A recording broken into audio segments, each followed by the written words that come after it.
Hello everyone, welcome back to my channel.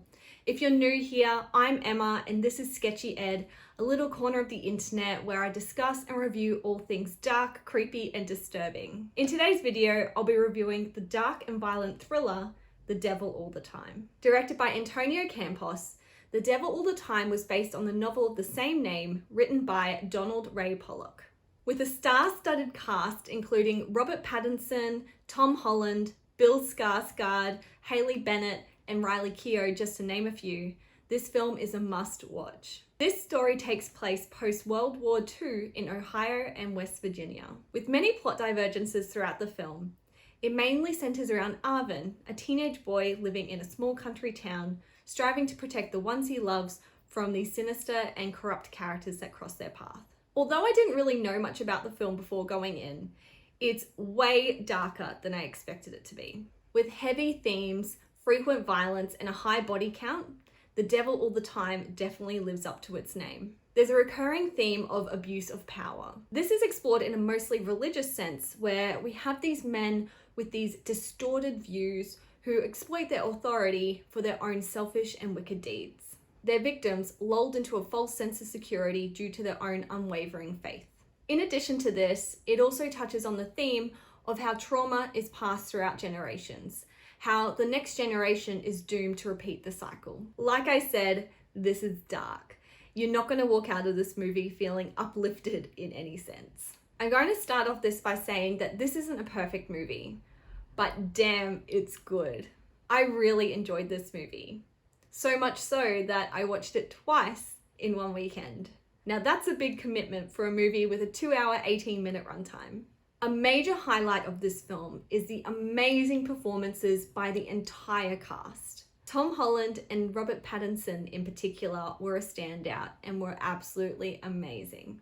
I'm not a big superhero movie fan, so I haven't really seen Tom Holland in many roles. Admittedly, my background knowledge of him mostly comes from watching compilation videos of his funny moments. How do I do this without getting on the floor?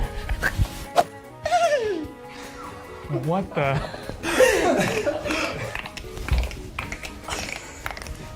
So you can imagine how pleasantly surprised I was when I saw him in this role playing Arvin, a teenager with a dark and difficult past. Holland's portrayal of this character was intense, brooding, and menacing. His character's accent, a far cry from his native British accent, was also spot on. And talking about accents, when Robert Pattinson first opened his mouth and that voice came out, I was shook. It's amazing how transformative a voice or accent can be for a character. I'd liken this drastic change of accent to Daniel Craig's performance in Knives Out. Although, unlike Craig's character, Pattinson's is far from honourable. Playing Pastor Preston Teagarden, a flamboyant and slimy preacher, Pattinson's performance was incredible. He was so vile, and I just couldn't believe that this was the same person who played Cedric Diggory in Harry Potter. So good. Another special mention goes to Harry Melling, who played preacher Roy Lafferty, who funnily enough is another former Harry Potter cast member, mostly known for his role playing Dudley Dursley. Melling's character is intense.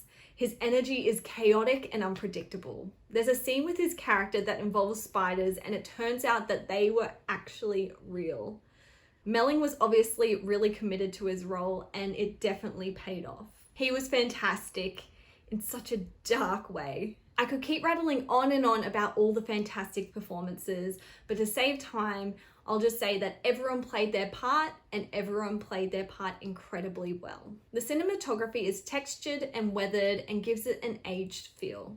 Being that the film is set in the 40s through to 60s, this completely makes sense and the film still manages to be visually pleasing. The film's score also follows suit with period-appropriate musical accompaniment. When it comes to storyline, although the film has a long runtime, it still feels like it's trying to fit in too much in the time it has. Because of this, there are parts of the film that kind of feel rushed. Paired with a plot that jumps from different characters and timelines, it can feel a bit jarring at times. Jam-packed full of plot, this is one of those films that requires your full attention at all times. After watching this film, and then later finding out that it was adapted from a novel, it makes complete sense to me why it's so plot heavy. It probably would have worked really well as a limited television series, But that being said, I still really love the movie. To help guide the story, the film has a narrator voiced by Donald Ray Pollock himself, the author of the novel. This is a nice touch and it felt organic.